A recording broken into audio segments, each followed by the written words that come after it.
Subaru XV ile birlikteyiz. Subaru'nun kompakt crossover modeli olan XV, 1.6 benzinli motor, otomatik şanzıman ve 4 tekerlekten çekiş özellikleriyle sınıfındaki rakiplerinden ayrılıyor. Bakalım XV elindeki bu güçlü kozlarla rakiplerinden fazlasını verebiliyor mu? Gelin hep beraber inceleyelim. Subaru XV ilk bakışta yerden yüksek bir Impreza gibi algılanıyor ki zaten işin aslı da öyle. Daha farklı tasarıma sahip tamponlar, çift renkli jantlar ve çamurlukların üstündeki plastik kaplamalar XV'nin biraz daha maceracı görünmesini sağlıyor.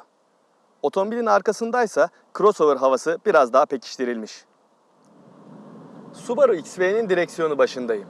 XV'nin kokpiti Avrupalı otomobillerden alışık olduğumuz kadar gösterişli değil. Ama bu kalitenin düşük olduğu anlamına gelmesin. Çünkü burada kullanılan malzemelerin kalitesi sınıf beklentilerini karşılayacak seviyede. Klima kumandaları ve dokunmatik ekranlı müzik sistemi tam elinizin altında olduğu için kolay bir şekilde erişip kullanabiliyorsunuz. Yüksek çözünürlüklü, renkli yol bilgisayarı ekranı da orta konsolun tam ortasına konumlandırılmış ve rahatlıkla takip edilebiliyor.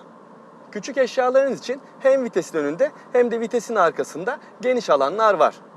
Öndeki yaşam alanı sorunsuz. Arkada da oldukça iyi diz ve baş mesafesi sunuluyor. Arkadaki diz mesafesi için sınıfındaki rakiplerinin birçoğunun önünde olduğunu söyleyebilirim. 380 litrelik bagaj hacmi iddialı olmasa da beklentileri karşılayacak genişliğe sahip. Gelelim XV'nin motor ve sürüş özelliklerine. Subaru XV ülkemize sadece 1.6 litrelik benzinli motor, sürekli değişken oranlı CVT otomatik şanzıman ve sürekli 4 tekerlekten çekiş sistemiyle ithal ediliyor. Boxer diye tabir edilen yatay karşılıklı olarak çalışan bu motor 114 beygir güç ve 150 Nm tork üretiyor. Rakamlar zaten XV'nin motorunun çok iddialı olmadığını ilk baştan itibaren ortaya koyuyor. XV'nin performansı için yapılabilecek en iyi yorum bence yeterli olduğu yönünde.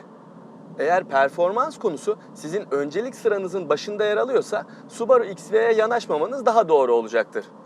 CVT şanzıman manuel kullanıma olanak vermediği için ani hızlanmak istediğiniz zaman tam gaz yapıyorsunuz ve bu nedenle devir fazla bir şekilde yükseldiği için motor gürültüsü de artıyor ve sürüş konforunu bence olumsuz etkiliyor. XV sürekli 4 çeker olduğu için sınıfındaki rakiplerinden yere daha iyi tutunduğunu söyleyebilirim. Özellikle günlük kullanımda ıslak ve çamurlu zeminlerden geçerken bu farkı çok net bir şekilde hissedebiliyorsunuz. Tabi sadece bu da değil, 4 tekerlekten çekiş konusunda uzman markaların başında gelen Subaru genlerinde olan viraj kabiliyetini XV'ye de aktarmış.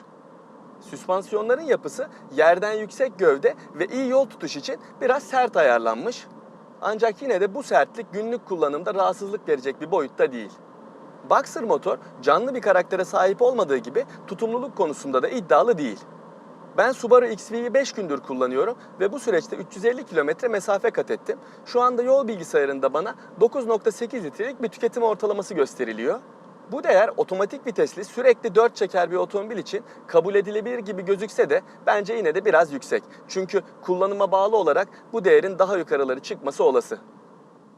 Otomatik şanzıman ve 4 tekerlekten çekiş sistemini kompakt crossover sınıfında sunan ender modellerden biri olması XV'nin öne çıkmasını sağlıyor.